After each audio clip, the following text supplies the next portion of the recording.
How's it going, everybody? My name is Waddles. I hope you're doing well. I'm doing pretty well myself, if you're wondering.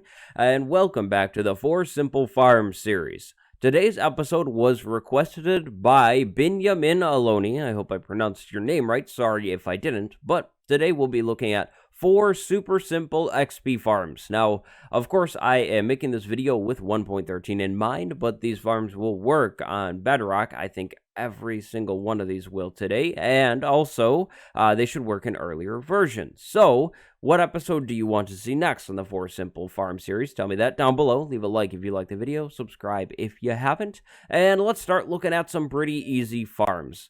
So, I went ahead before the video and started playing around and setting things up. I think first off, we're going to look at a very simple grinder design.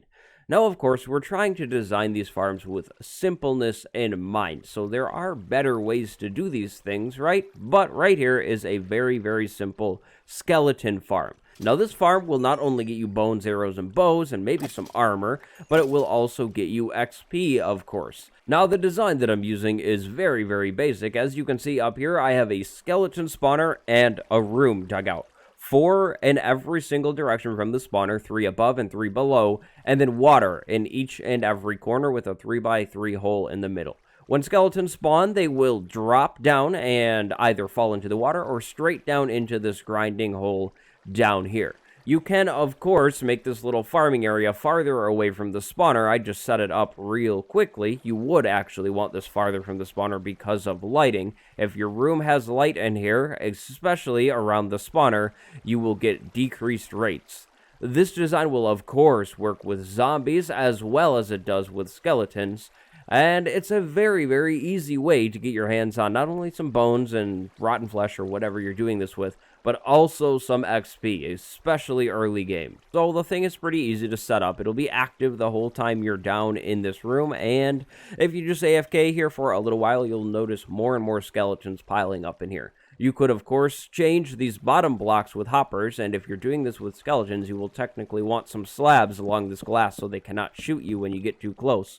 But a pretty simple farm here. If you do go with a farm like this, though, you will want a better sword, because these won't be at one hit. So you're going to need a stronger sword or just a ton of, like, stone swords or something, because these will take quite a few hits to kill. Like I said, this isn't the best way to do it, but it's probably the easiest way you could make a little farm out of these things and get XP real fast. I do have a tutorial on a better, more advanced version of this farm. But I think that's just about all I have to say about this first simple little XP farm.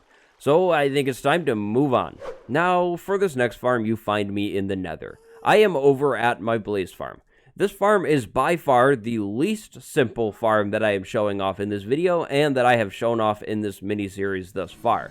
However, I wanted to show this farm off because Blaze farms are great for XP. Now, of course, you do not need to do this upside-down pyramid design. You could really just make a room underneath this spawner, let Blaze drop and run around and kill them.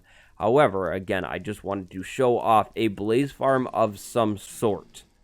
And the plus side of farming Blaze is that you will get tons of blaze rod, which can be used as an amazing fuel source. Additionally, if you are on the Bedrock platform, I believe you will get glowstone as well, so you're going to start piling up tons and tons of glowstone dust if you choose to use a blaze farm, again, of any fashion for an XP source.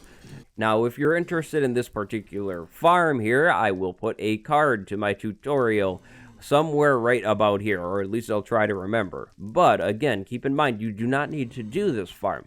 You could do some kind of room that just goes straight down, right? And then you have some kind of area where you can run around and kill the blaze somehow without getting shot at. You absolutely do not need to do all of this redstone because this isn't quite simple, but it kind of is simple. The wiring is really, really basic. Again, check out that tutorial, though, if you want a little bit more of a deeper and closer look at this farm. So here we are back in the more peaceful and calm world. I like this area a whole lot better, but we're right in front of furnaces. Furnaces are the next simple XP farm. But you're probably saying, Waddles, what do you mean? It's a furnace. There's nothing going on here. That's not a farm.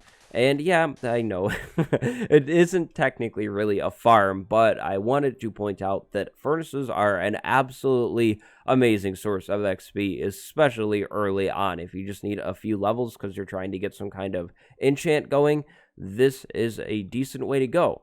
If you have lots of gold or iron, or maybe even just cobble that you need to smelt up, or you have your food that you need to smelt up, of course smelt it up in a furnace as you would, but keep in mind that you will be getting some XP from that, which is very, very nice. Maybe you are like one level short of something. Go grab some cobble and smelt it up, or grab some food and smelt it up. You'll probably need some more food anyways in the future, but do not forget that furnaces can be a source of XP, and really not a bad one at that.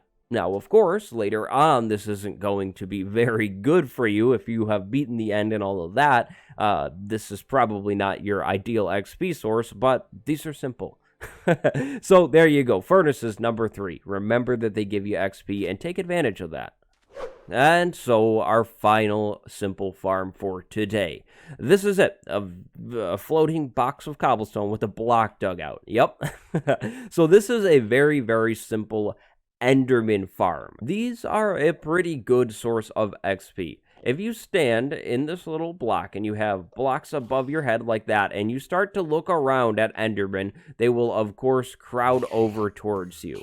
Now, it's going to get noisy, but you can go ahead and just sit in this block with a decent sword and farm these guys down. If you do have a looting sword, you will also get tons of ender pearls from this, which isn't a bad thing.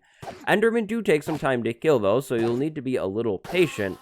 But Enderman will continually spawn in the end, of course, so you can just sit here for a while, look around, collect up ender pearls and XP at the same time, which is really, really nice.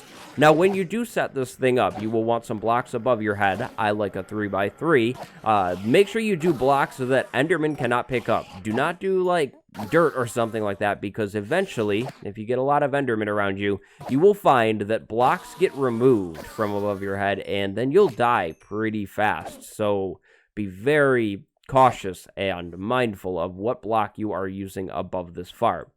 Also, like I said, be careful. Endermen are strong. If you're going to exit this thing, make sure you kill all of the Endermen first. Do not exit it and get killed. But bring a bucket of water just in case, because Endermen do not like water. If something goes wrong, dump some water. Hopefully have it, spill out like that and stand in it, and you should be good to regen or do whatever you need to do. If you're a little farther on in your world and you're ready to set up a massive Enderman farm, you definitely should, because that's going to get you even more XP, of course, than this tiny little farm here. It's really not much. It's insanely simple, but it is also very, very useful. You'll probably want to kill the Ender Dragon first, though, because otherwise you'll get, a dragon in your business, which isn't good. And also, keep in mind that when you kill the dragon, you're going to get tons and tons of XP, so that's a nice thing, too, but it's not really a farm, because it's not easy to farm up the stuff you need to respawn the dragon. But, yep, keep in mind, you get tons of XP from that stuff, which is, of course, super nice. So those are 4 simple XP farms. I hope you can find some use out of at least one of these farms. Again, there are better ways to build these things, but I'm trying to be simple here, right? And just present ideas, and then maybe you can take these ideas and expand upon them yourself. That's always fun. If you liked the video, do me a favor, leave a like and consider subscribing if you haven't yet. If you love what I do and you want to support me directly, I do have a Patreon that is linked down below. The Dangercraft Patron fan server recently reset, and there is some cool, spooky stuff going on around the server right now. It's pretty fun, and it's pretty cool. So, what topic do you want to see next? What type of simple farm video should I be making? Let me know that down below. I hope you enjoyed this video. I'll leave my tutorial playlist on the end slide in case you're looking for some other tutorials. And go have a good day. Thank you very much for watching. My name is Waddles. I will see you tomorrow. Goodbye, everybody.